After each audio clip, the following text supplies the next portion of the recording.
आइए चर्चा करते हैं राधा अष्टमी के अवसर पर श्री राधा के स्वरूप एवं माधुर्य की महिमा। इसके बारे में देवर्ष नारद से भगवान सदाशिव ने क्या कहा।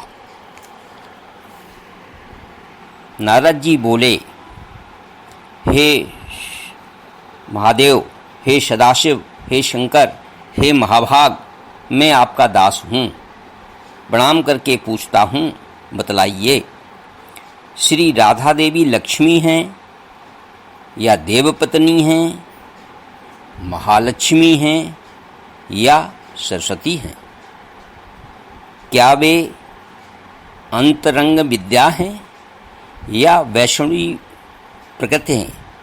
कहिए, ये वेद कन्या हैं, देव कन्या हैं अथवा मुनि कन्या हैं? ये नारद जी सदाशिव से पूछ रहे भोलेनाथ से। सदाशिव बोले, हे मुनिवर, अन्य किसी लक्ष्मी की बात क्या कहें। कोट कोट महालक्ष्मी उनके चरण कमल की शोभा के समान तुच्छ कहीं जाती हैं। हे नारद जी, एक मुँह से मैं कहूँ, मैं तो श्री राधा के रूप, लावण्य और गुण आदि का वर्णन करने में अपने को असमर्थ पाता हूँ। उनकी रूप माधुरी तो जगत को मोहने वाले श्री कृष्ण को भी मोहित कर लेने वाली है। नारद जी बोले, हे प्रभो, श्री राधिका जी के जन्म का महात्म मैं पूरा सुनना चाहता हूँ। हे महाभाग, सुनाइए। सब व्रतों में श्रेष्ठ व्रत श्री राधा अष्टमी के विषय में मुझको बताइए। श्री राधा जी का ध्यान कैसे किया जाता है?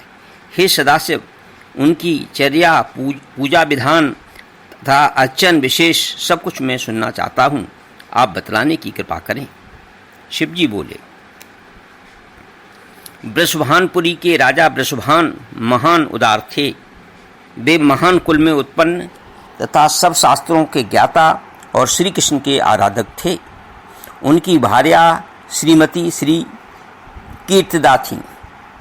वे महालक्ष्मी के समान भव्य रूप वाली और परम सुंदरी थीं। उनके ही गर्भ से शुभदा भाद्रपक्ष की शुक्ल अष्टमी को मध्याह्न काल में श्री वृंदावनेश्वरी श्री राधा जी प्रकट हुईं। वेद शास्त्र तथा पुराणाद में जिनका कृष्ण वल्लभा कहकर गुणगान हुआ है, वे राधा सदा श्री कृष्ण को आनंद प्रदान करने वाली साध्वी कृष्ण प्रिया थीं। हे नारद, अब मुझसे श्री राधा जन्म महोत्सव में जो भजन, पूजन, अनुष्ठान आदि कर्तव्य हैं उनको सुनिए। सदा श्री राधा जन्माष्टमी के दिन व्रत रखकर उनकी पूजा करना चाहिए। श्री राधा कृष्ण के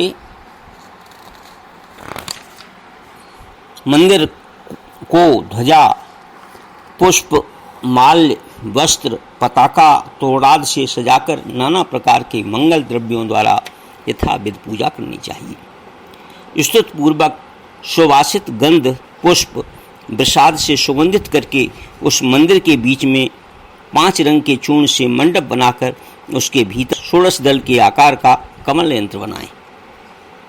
उस कमल के मध्य में दिव्य आसन पर श्री राधा कृष्ण की युगल मूर्ति पश्चिम की तरफ मुँह कर स्थापित करके ध्यान, पाद अर्धाद के द्वारा क्रम पूर्वक भली भांति उनकी उपासना करें और उनका ध्यान करें। ध्यान क्या करें? जिनकी स्वर्ण और नील कमान के समान अति सुंदर कांति है, जो जगत को मोहित करने वाली सी से संपन्न हैं, नित्य ललिता आदि सखियों से परिष्कृत हैं, परिवृत हैं, सुंदर नीले पीत वस्त्र धारण किए हुए हैं तथा जिनके नाना प्रकार के आभूषणों से आभूषित अंगों की कांति अति मधुर है, उन अव्यय सुललित युगल किशोर रूप श्री राधा कृष्ण के हम नित्य शरणापन्न हैं। इस प्रकार युगल मूर्ति का ध्यान करके शालिग्राम अथवा मनोमयी मूर्ति या साक्षात पाषाण आदि की मूर्ति में पुनः सम्यक रूप से प्रार्थना करें। इसके बाद महाप्रसाद वितरण इत्यादि किया जाए, कीर्तन वगैरह किया जाए। इष्ट देवता श्री राधा कृष्ण के कथा कीर्तन का श्रवण करें। इस अष्टमी को दिन रात एक एक पहर पूर्वक श्री राधा माधव की पूजा करें। इस प्रकार महोत्सव करके परम आनंदित होकर साष्टांग दंड प्रणाम करें। जो पुरुष अथवा नारी राधा भक्त परायण होकर श्री राधा जन्म महोत्सव करता है वह श्री राधा कृष्ण के सानिध्य में श्री वृंदावन धाम में वास करता है और भव बंधन से मुक्त हो जाता है। ऐसा उन्होंने नारद जी से कहा। इसकी महिमा के बारे में कहते हैं, जो मनुष्य राधा राधा कहता है तथा स्मरण करता है वह सब तीर्थों के संस्कार से युक्त होकर सब प्रकार की विद्या की प्राप्ति में प्रयत्नवान होता है, प्रयत्नवान बनता है। जो राधा राधा कहता है, राधा राधा कहकर पूजा करता है, राधा राधा में जिसकी निष्ठा है, जो राधा राधा उच्चारण करता रहता है, वह महाभाग श्री वृंदावन में श्री राधा की सहचरी होता है। हे महाभाग, उनका कथा और कीर्तन करो, उनके उत्तम मंत्र का जाप करो, रात दिन राधा राधा बोलते हुए नाम करो। जो मनुष्य कृष्ण के साथ राधा राधे कृष्ण नाम का कीर्तन करता है उसके महत्व का वर्णन मैं नहीं कर सकता, नहीं उसका पार पाया जा सकता है। गंगा गया और सरस्वती सदा हितकारिणी नहीं होती, परंतु राधा नाम स्मरण कदापि निष्फल नहीं जाता। यह सब तीर्थों का फल प्रदान करता है। श्री राधा भक्त के घर से कभी लक्ष्मी विमुख नहीं होती। यह सब सुनकर मुनिश्रेष्ठ नारद जी ने प्रणत होकर यथोक्त रीत से राधा अष्टमी में भजन पूजन किया। जो मनुष्य इस श्लोक में यह राधा जन्माष्टमी व्रत की कथा श्रवण करता है वह सुखी, मानी, धनी और सर्वगुण संपन्न हो जाता है। जो मनुष्य भक्तिपूर्वक श्री राधा का मंत्र का जाप करता है अथवा नाम स्मरण करता है वह धर्मार्थी हो धर्म प्राप्त करता है, अर्थार्थी हो धन पाता है, कामार्थी पूर्ण काम हो जाता है, मोक्षार्थी को मोक्ष प्राप्त होता है। ये पद्म पुराण में कहा गया। इस प्रकार कहा गया है कि वैश्य कुल में वृषभान नाम से प्रसिद्ध एक राजा हो गए थे। वे सभी संपदाओं से संपन्न, सभी धर्मों के अनुष्ठान में पारायण थे। उन्होंने कीर्तिदा नाम की अनिद्य सुंदरी एक गोप कन्या से विवाह किया जो संपूर्ण शुभ लक्षणों से युक्त तथा तपाई हुए सोने के सी कांति वाली थी। वृषभान नामक महान भक्त थे। कीर्तिदा के तपोबल से तथा विनय की पराकाष्ठा उनको राधा नाम की कन्या उत्पन्न हुई।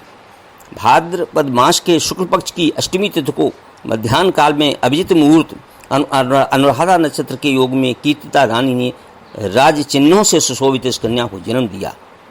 इनकी चंद्रमा जैसी ज्योत निकल रही थी। उसका सौंदर्य त्रिलोकी में विलक्षण था और सब प्रकार दोषों से सर्वथा मुक्त था। ऐसा उन्होंने बताया पद्म पुराण में जो दिया हुआ। इस प्रकार राधा जी का जो है पूजन करना चाहिए, ऐसा बताया गया। और इसके पूजन से शुभ की प्राप्ति होती है, लक्ष्मी की प्राप्ति होती है। इसलिए ये पूजन आज राधा जन्माष्टमी जो कि 26 अगस्त को पड़ी, उसी के उपलक्ष्य में ये श्री देवर्षि नारद और भगवान सदाशिव का संवाद प्रस्तुत हुआ किया गया, जिसमें कि राधा के स्वरूप और माधुर्य की महिमा है। ओम राधाय नमः। इति